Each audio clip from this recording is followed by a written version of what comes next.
It seems like a new budget smartphone is being launched once a month at this point. The Zenfone 2 from ASUS is one of the popular offerings that's available this year. Starting at $199 off contract, does ASUS deserve your hard-earned money for this mid-range lollipop offering?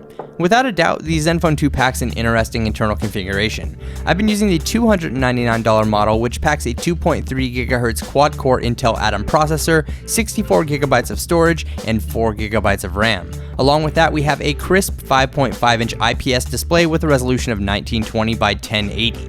It's not the brightest display out there, but it works just fine. The Zenfone 2's build quality is nothing to brag about. It's all plastic on the sides and back, with Gorilla Glass covering up the front side. It's not the best quality in the world, and it's a bit bulkier when compared to other 5.5-inch smartphones. The Zenfone 2 is also available in a handful of color variations for the back cover, but I'm personally a fan of the custom look that you get with a carbon fiber D-brand skin, and I'll drop that link below if you want to check it out.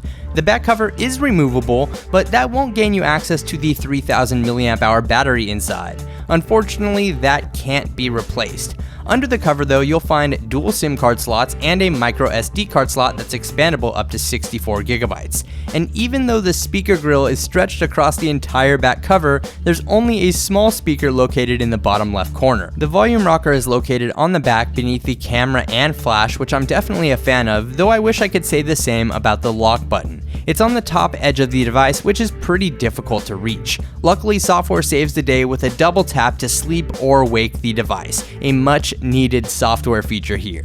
As far as performance goes, this thing is a winner. It's been very fluid throughout my testing, even though ASUS's Android skin would initially lead you to believe otherwise. There is a lot going on with this skin. I'd even go as far as saying it's the bulkiest skin I've ever used on a smartphone. Along with that, there are more bloatware apps installed than I care to count. The interface is snappy though, and there are a few features that I found useful within the software. Since it's a rather large and bulky phone, one-hand mode is definitely a welcome feature. It's easily accessed with a double tap of the home key and can be resized depending on your needs. Another great feature here are the touch gestures found in the settings. This will allow you to draw various shapes on the display to launch specific apps. The best part is they are fully customizable and allow you to launch any app on the device as long as you can remember the pre-configured swipe gestures. There's also a good amount of personalization with downloadable themes to change up the look and feel, as well as customizable font styles. Moving along to the camera, for the money you can't really argue with the Zenfone 2's rear shooter. It's not fantastic, but it will definitely get the job done.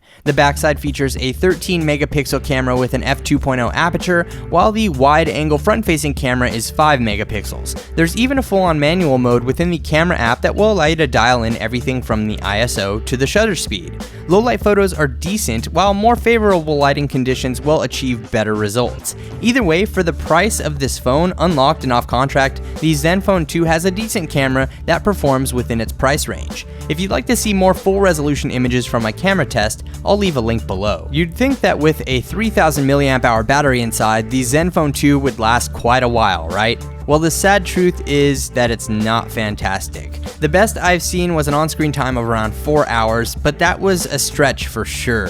My average time was around 3.5 hours, but depending on how often you use your smartphone, this number could vary.